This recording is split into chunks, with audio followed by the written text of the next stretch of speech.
إلى حضرة النبي المصطفى محمد صلى الله عليه وسلم وآله وصحبه أزواجه وذريته وأهل بيته الكرام أجمعين وإلى حضرة علماء الله وأولياء الله الذين ذكرت أسماؤهم في هذا الكتاب رضي الله عنهم شر لهم الفاتحة.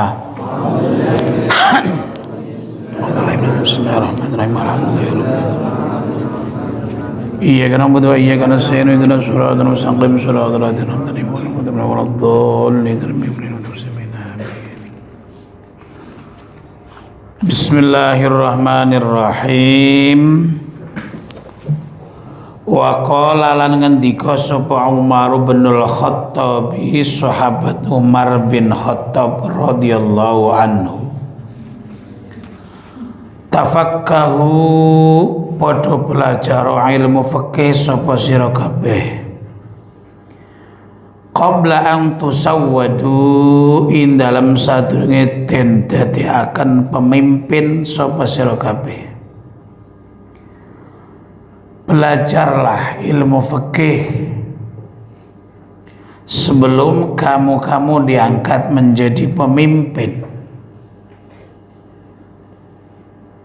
karena kalau sudah terlanjur menjadi pemimpin belum sempat belajar, belum belajar atau ilmunya masih kurang, ini otomatis kesempatan belajarnya sudah menjadi kurang. Sebelum jadi kiai, sebelum dikiaikan oleh masyarakat, kamu harus belajar yang sebanyak-banyaknya. Kenapa? Karena kalau sudah terlanjur dipanggil kiai di masyarakat, terlanjur dianggap tokoh di masyarakat, ini kesibukannya luar biasa, banyak sekali, sehingga tidak sempat belajar. Mutolaah pun kadang nggak sempat.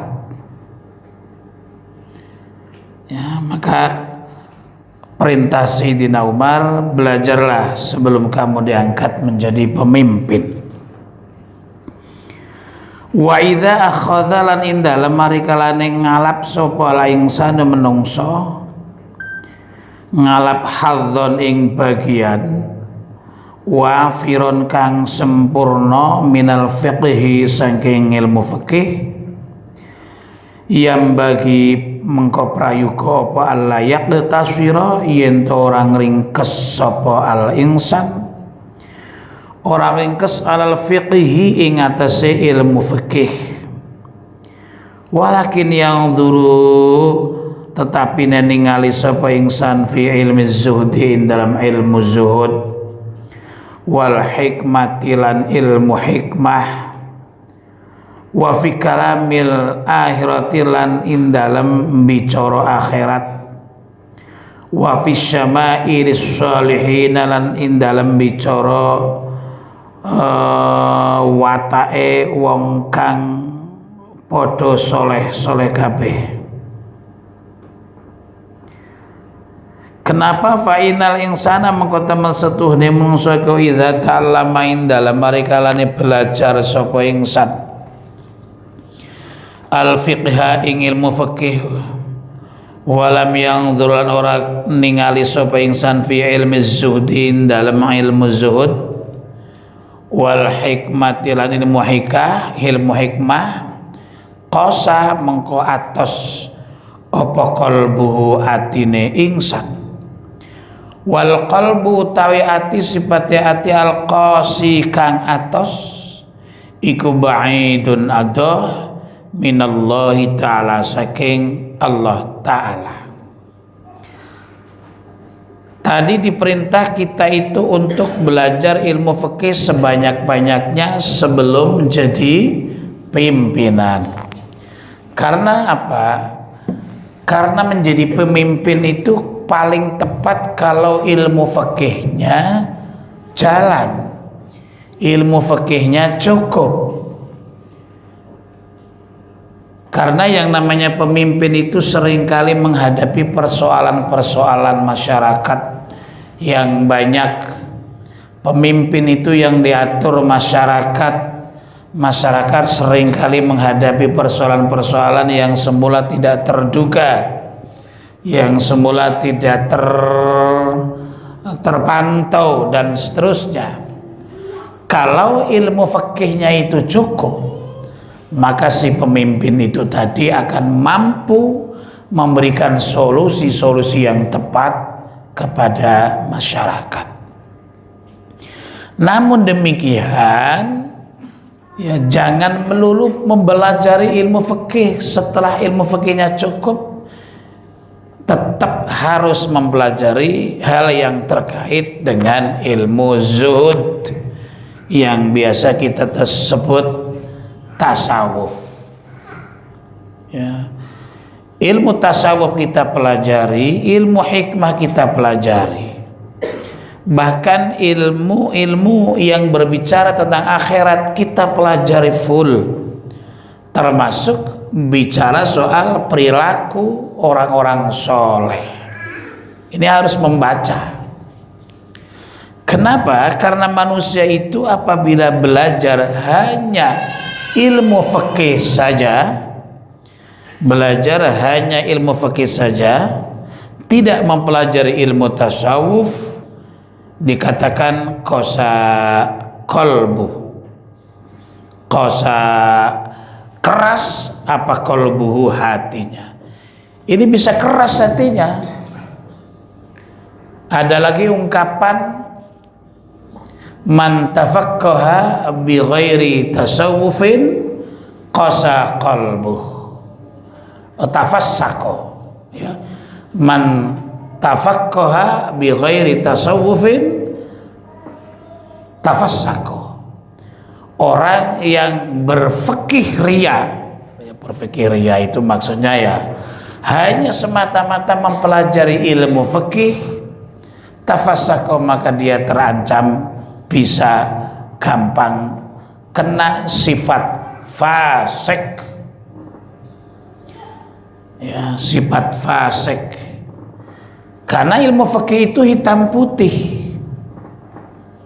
ya, hitam putih, nggak bicara soal hati, itu fikih.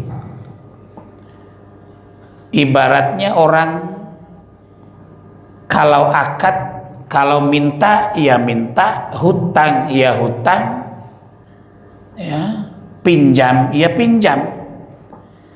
Kalau mau hutang, akadnya harus dengan kata-kata hutang. Kalau misalnya pinjam, ya akadnya dengan kata-kata pinjam. Kalau mau minta ya minta, pinjam ya pinjam, terus dan yang sejenisnya. Itu fikih. Tapi dalam kehidupan di masyarakat, ya, dalam kehidupan di masyarakat itu enggak begitu.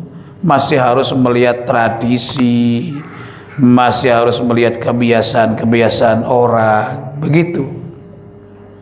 Nah, kalau hanya menggunakan ilmu fikih hitam putih misalnya, ini bisa menjadi fasik. Contoh, kamu ke warung makan misalnya, masuk ke warung makan, duduk di tempat duduk yang ada di situ, lalu ngomong dengan yang punya warung, Bu, saya minta nasinya, minta nasi sama sate, ya, kemudian saya minta minumannya es teh. Wah, itu yang punya warung makan itu begitu senangnya kamu minta itu. Ini kamu akhirnya dikasih nasi sama sate sama es teh. Selesai makan, bagi lelaki masih minta, saya minta Haji Samsu 1 bungkus, minta semuanya. Itu akadnya apa? Minta. Yang dimintai bilang apa? Oh ya, nggih, Bu kula nyuwun sekule kalih sate. Oh nggih. Niki dijaluki moni nggih. Ngakate ngakat apa? Ngakat jaluk. Akhirnya karena dia disiplin ilmu fikihnya kuat, begitu selesai makan, minumnya habis, minta rokok, keluar ngeloyor begitu saja dari warung. Enggak bayar. Lalu yang pemilik warungnya ngomong, "Mas, kok dereng bayar? Bayar apa? Lagi sampean mau sego niki lha aku rak nyuwun. Kula nyuwun sampean muni nggih, nggih pun lunas niku. Kula mboten ngangkat tumpas kok."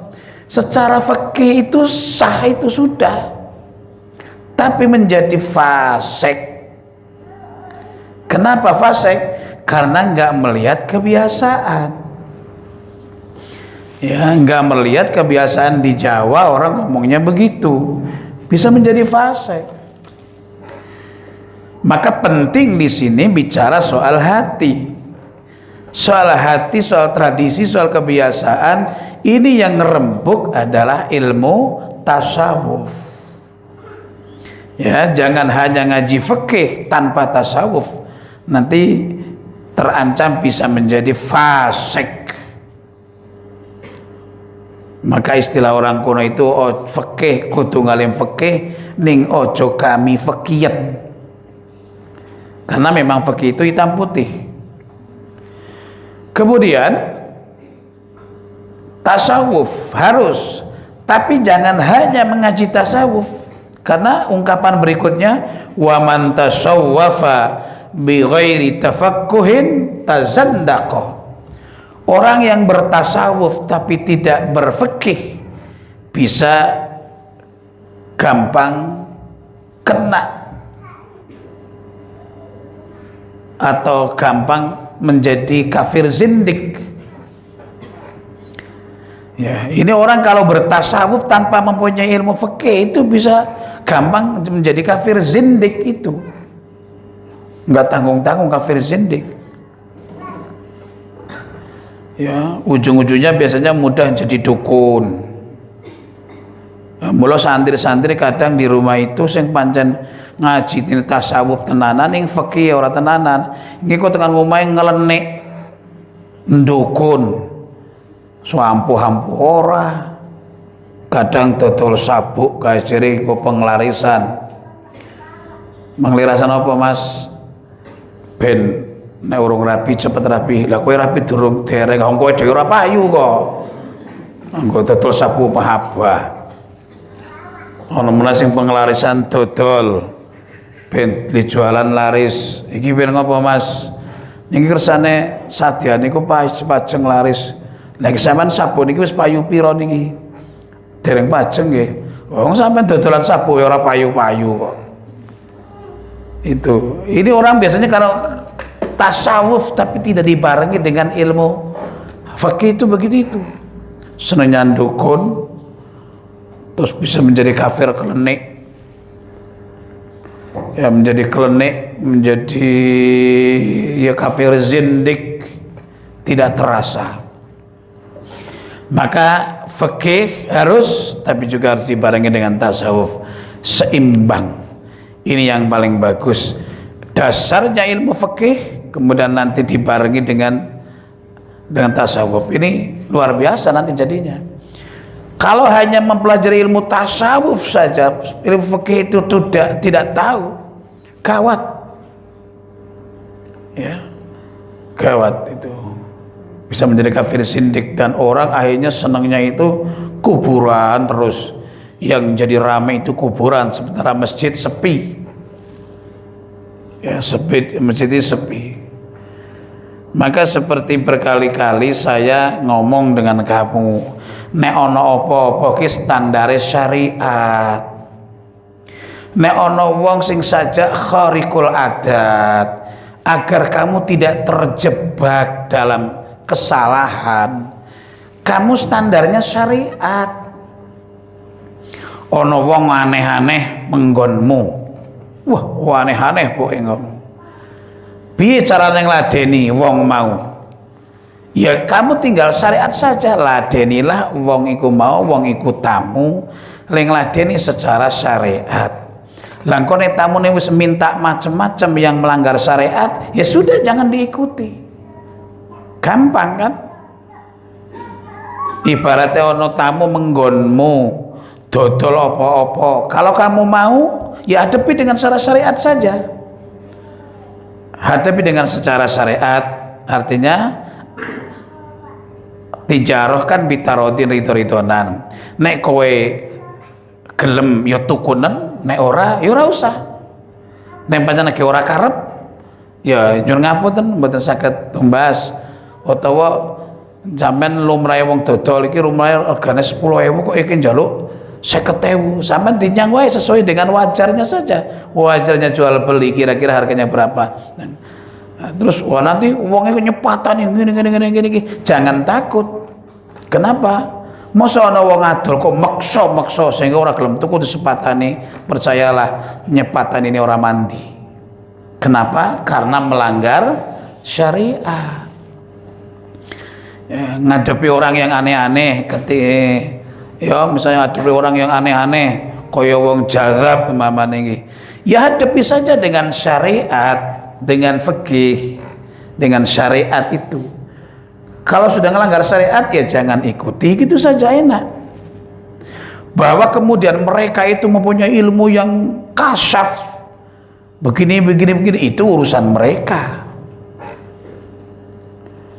Ya seperti ceritanya ya enggak ceritanya lah. Belum lama itu ada kira-kira 2 tahun yang lalu atau 3 tahun yang lalu itu ada rombongan tamu alumni Tegarjo yang dari Indramayu. Satu mikro datang ke sini mau sowan ke Mbah Fanani. Arab sowan ke Mbah Fanani. Sebelumnya datang ke sini, Pak calon jenengan Mbah Fanani pripun, Mbah? Lah pripun? Niku wali napa sanes? Wah aku dudu wali ya. Aku iki dudu wali, la yariful wali la wali takon ke wali apa dudu sampean golek wali dhisik. Golek wali takon ke wali apa dudu. Aku dudu wali. Lanjut pripun Pak critane kok ngene. Ngene wae Mas. Carane ngadepi wong kuwi sing paling bener iki ya nganggo kacamata syariat. Memakai kacamata syariat. Deloken wae syariate wong mau nek tentang sembayang apa ora? Ini kita orang sembahyang ya berarti ngelanggar syariat, orang usah diikuti tentang itunya, nggak usah diikuti. Oh ngelanggar syariat kok. Nah bulan puasa ora puasa Pak, ya sudah itu berarti ngelanggar syariat, jangan diikuti. Kalau najis ngereksa ora, jero ora tawatus nganti 40 dino nganti gobak kotoran ora tawatus iki. Ya sudah jangan diikuti. Kenapa? Karena wong kenang najis gue wajib nopo sesuci. Gitu saja. Tapi jare dia ampun dia kasaf ini bahwa kemudian dia itu orang ampuh, dia itu kasyaf atau apa, terserah urusan mereka. Urusan dia dengan Allah.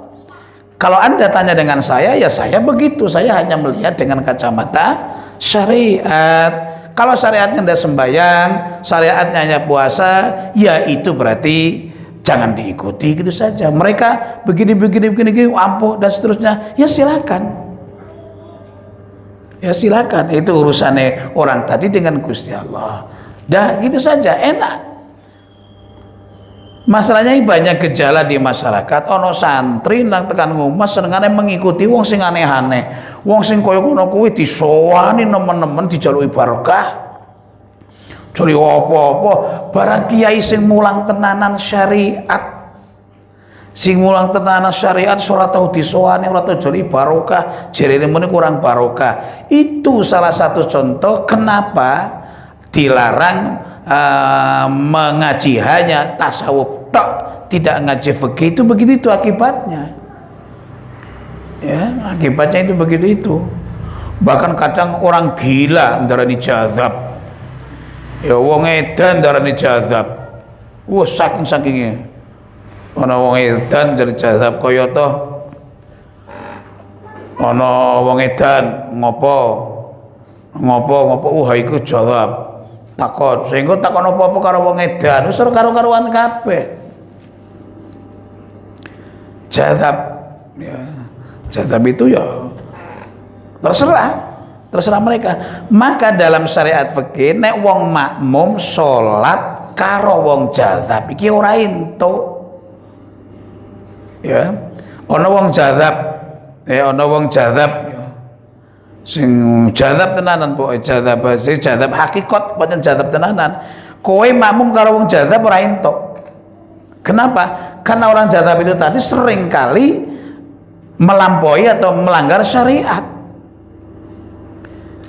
Dia itu hakikatnya dengan Allah, seperti ceritanya Gus Jogo Watu Congol itu.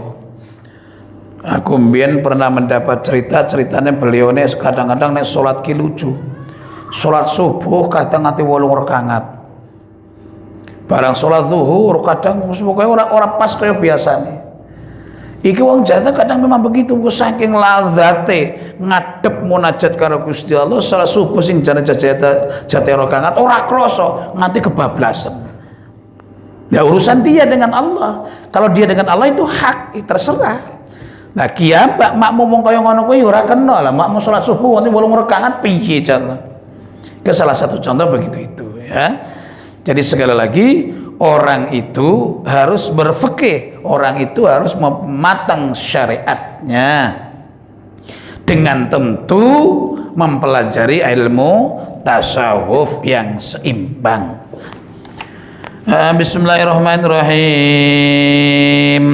Walau ta'lama lamun belajar sapa ingsan min ilmin nujumi saking ilmu nujum, ilmu perbintangan, wal hikmati lan ilmu hikmah miqdaroma belajar ing kira-kira ning barang sinema yarifu kang arep ngerteni sapa ingsan bi kalan mangerteni alisaba ing ilmu hisab fala ba'sa mengko ora ana jenis bahaya iki mujud bihi kelawan ingsan wala yazidu lan ora nambahi sapa ingsan ala ing atase ma idza ta'lama ing dalam kalane belajar utawa ngaji sapa ingsan belajar miqdaroma ing kira-kirane barang sinema ya hadati kang arep entuk pituduh sapa ingsan bi kelan ila amril qiblati marang perkara kiblat wa amril hisab lan perkara hisab qala ngendika sapa Allah taala kusara taala walamatin wa bin najmi hum yahtadun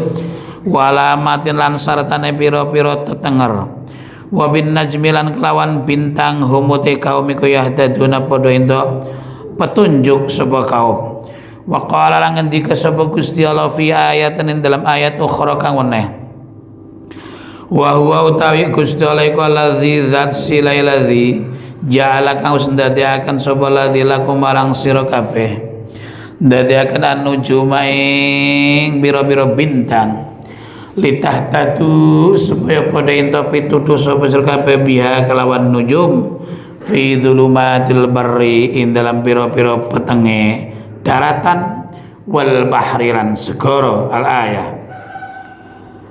Jadi Allah menciptakan bintang itu salah satu manfaatnya adalah untuk memberi petunjuk kepada manusia. Wa bin najmi hum yahtadun dan dengan bintang orang akan mendapat petunjuk. Tapi jangan salah faham, petunjuk yang di sini petunjuk duniawi mawon. Ya, petunjuk semacam orang di lautan nggak ngerti arah mana, ngelihat bintang, oh ngerti itu daerah saya, arahnya di situ. Maka kalau orang-orang nelayan itu ngerti ada lintang berapa, lintang selatan, lintang apa, garis apa itu paham betul. Kalau di tengah-tengah laut kan wetan kulon lor kidul bingung, umpamanya kapal wis muter-muter. Tapi kalau membawa apa jenenge pandom yang itu situ ada lintang apa, bintang apa, terus burujnya berapa, titiknya berapa, itu tahu. Nah ilmu nujum juga dipelajari sebagian untuk mempelajari ilmu hisab. ya, yang arahnya itu nanti untuk mengetahui tentang waktu sholat, ya, dan seterusnya. Wa qala ngendika sapa Umar bin Khattab radhiyallahu taala anhu ta'allamu padha belajar sapa sira kabeh minan nujum saking ilmu nujum. Kon belajar miqdar ma ing kira-kirane barang srimata arifuna kang arep padha ngerti sapa sira kabeh bi kelan ma amro kiblatikum ing urusan kiblat ira kabeh. Wa ta'allamu lan padha belajar sapa sira kabeh minal ansab sing pira-pira nasab. Kon belajar ma ing barang sinemata siluna kang arep padha nyambung sapa sira kabeh bihi kelawan ma nyambung arhamakum ing pira-pira sana arakat ira kabeh. Belajarlah ilmu nujum sekira cukup untuk mengetahui kiblatmu.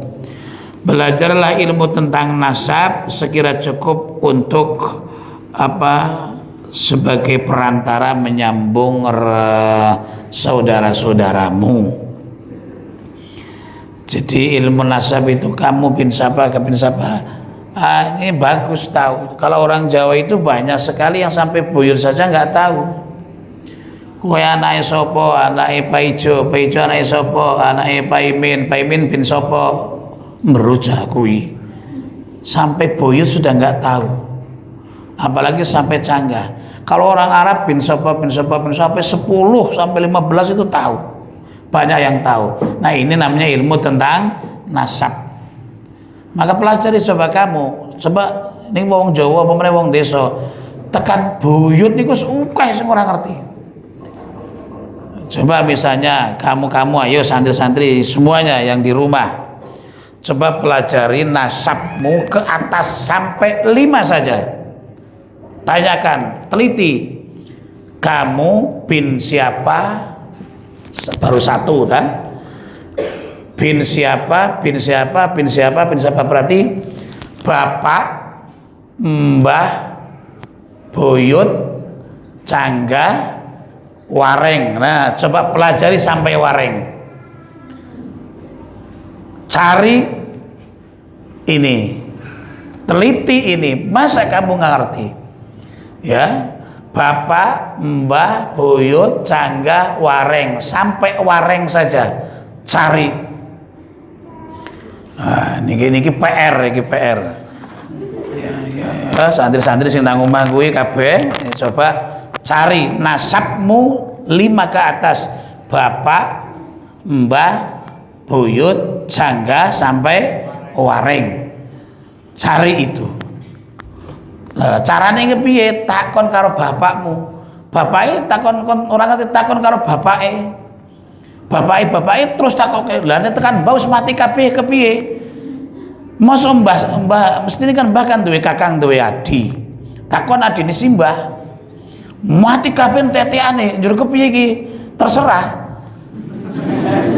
Golek sing penting nasab. Ini penelitian tentang nasab.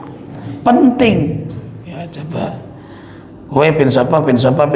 Itu kesulitan. Maka sampai ada ilmu yang untuk mendeteksi nasab. Bagaimana hukum mempelajarinya? Boleh saja, tapi ya secukupnya saja. Bismillahirrahmanirrahim. Coba ini kamu ya untuk pengertian kamu dan untuk pengalaman kamu, pengetahuan kamu.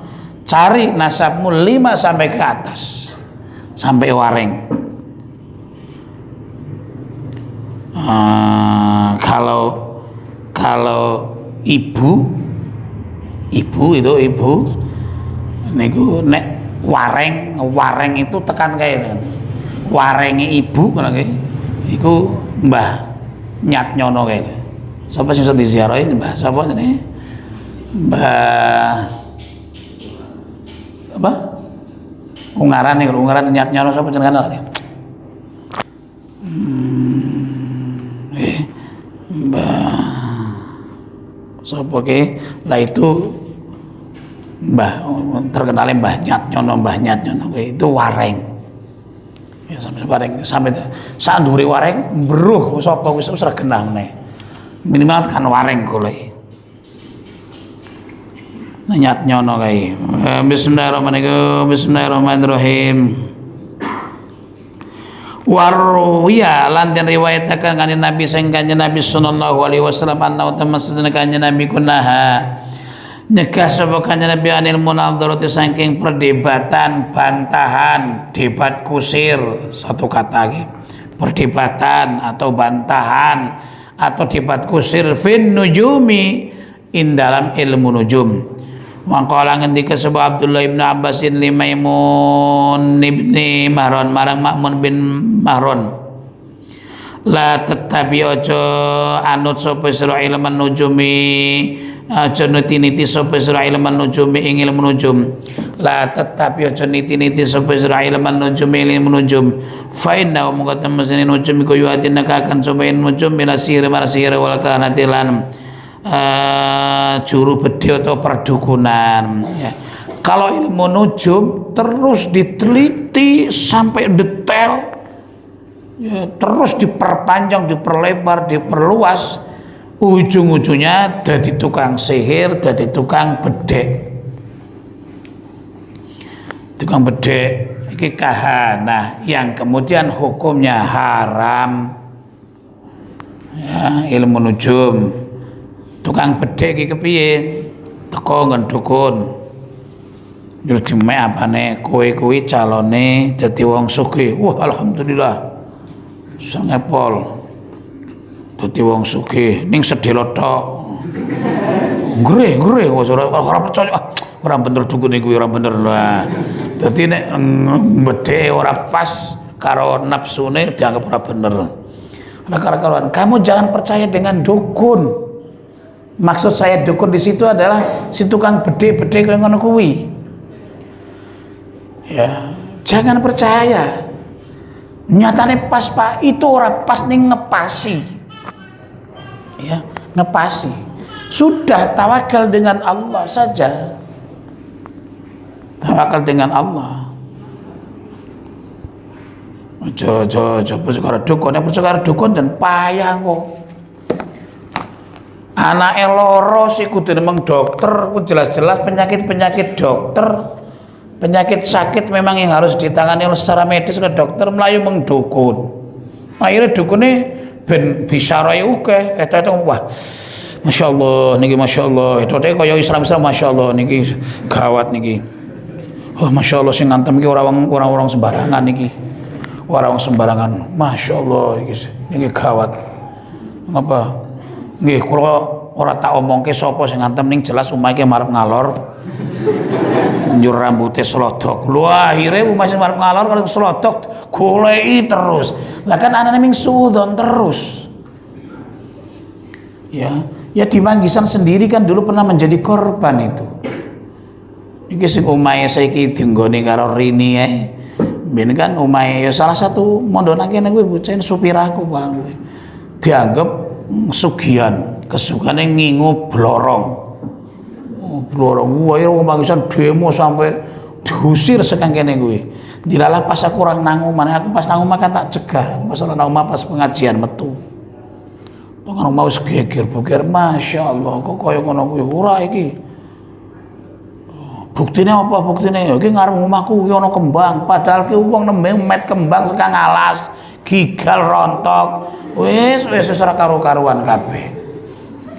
Itu memang setan itu, sebab setan yuridu bikumul adawah. Setan itu memang senang menciptakan permusuhan. Dalam situasi semacam itu, wong-wong Manggisan ketika itu diomong iki kiai wis ora pati nggugu. Iku ki wis setan wis ora percaya, wah ini merdukun meng Jawa Timur. Wah, akhirnya ana wong loro wae, ana wong mati meneh wae dipangan kae, dipangan. Masya Allah, jare go kesugihan. Tak delok sugih sepiro ora. Sugih sepiro yo ora. Kon ndare mangan kesugihan. Itu sampai mbrentek niku. Mbrentek niku mbok siso niku sugih sepira lah. Wong bakul apa jenengane? Mbok sison kuwi lho, mbok sison. Bakul ya Allah. Tempe goreng ngono kuwi jare kuwi golek kesugihan ngene-ngene iki Mas akhire pas dilala pas aku nang omah langsung sapa sing ngomong niku ngomong wani ora tak sumpah langsung ngono ki wedi diraira dolarep tekan siki alhamdulillah Itu akibat percaya kalau dukun semacam itu. Dan modelnya dukun itu begitu itu. Ya. Modelnya dukun itu begitu itu. Yes. Kadang-kadang sok koyo ngono kuwi wajan. Ora usah percaya. Jadi penyakit ya kalau memang secara medis ini obat secara medis, tapi nganu ya Pak. Niki tak bisa ke dokter ora ono apa-apane. Ah ngawur wae. Nek dokter ngomong ora ono apa-apane berarti dokter mau bodoh. Dokter itu bodoh. Bodoh kenapa? Karena memang alatnya kurang, alatnya nggak lengkap. Lawang dokter puskesmas kon mendeteksi penyakit dalam, ya nggak bisa. Karena apa? Karena memang alatnya nggak ada. Harus di scan, harus di rongsen, dan seterusnya.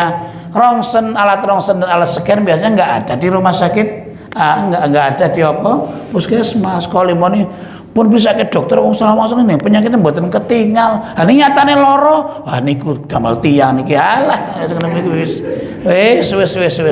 Santri aja sampe kaya ngono kuwi. Bahwa kamu arep mertombo tenggene herbal silahkan. Kamu arep mertombo tenggene dukun-dukun mamane tapi wonten sing alternatif monggo. Tapi deloken cara pengobatannya itu ngelanggar syariat atau ora. Kemudian ucapannya gitu loh, ucapannya ibarat mantranya itu ngelanggar syariat apa enggak? Kalau ngelanggar jangan. Atau gini, dia ngomongnya itu cocok dengan syariat apa enggak? Kalau enggak jangan. Maksiat tok. Ya. Maksiat. Ya silakan berobat ke alternatif silakan, tapi ya harus dilihat ngelanggar syariat apa tidak. Kalau ngelanggar jangan, ini nanti akan jadi maksiat. Biasanya itu ya sering terjadi wong kaya ngono kuwi nek nangon desa-desa sing pancen agamane sing kurang. Dan bahkan bukan satu ya, yang kedua biasanya ki wong-wong sok percaya kalau dukun itu ketika dalam situasi panik. Dalam situasi terjepit. Coba niki aku cerita karo kowe. Ya cerita karo kowe. Ya. Ana pondok sing dilalah pondok pesantren iki mau perkembangane suwi. Pondoknya lebih tua daripada pondoknya Dewi niki, tapi santrinya orang berkembang. Barang manggisan kan alhamdulillah luar biasa, syukur karo Allah. Lagi kok isa-isane kiai ini pondok mau ku ngomong, bunyai ini ku mau ngomong. Iki disantet karo kiai manggisan. Ngapain nyantet koyo ngono kuwi? Apa kepentingannya? Lah kiai ini mau bisa ngomong kaya ngono kuwi, bunya ini mau sekang ndi kuwi. Mergo merdukun. Dukun iki ngomong niki jenengan bisa nek berkembang ya ana sing gawe. Sing gawe apa ya kiai meneh, kiai musik kiai. Masyaallah hale percaya. Lah kok iso kaya ngono kuwi. Kok kurang gawean temen nyanteti wong. Ya Allah. Kok sampai begitu? Nah sultan itu kenapa sampai sultan semacam itu? Kiai loh sampai sultan semacam itu. Dia keadaan panik, dia keadaan yang menderita. Saya ketika merdukun, ketika merdukunnya dukunin metu. Nah saya ngomong iki kok iso percaya karo dukune mau. Wis ngene. Nah, maka aku weling tenan kepada santri-santri manggisan semuanya. Ora usah sok merdukun sing model kaya ngono kuwi, ora usah. Soano kiai wae. Nek kiai kan ngerti syariat. Ojo malah kualik. Kudune dukun sing sowan kiai, malah kiai sowan dukun.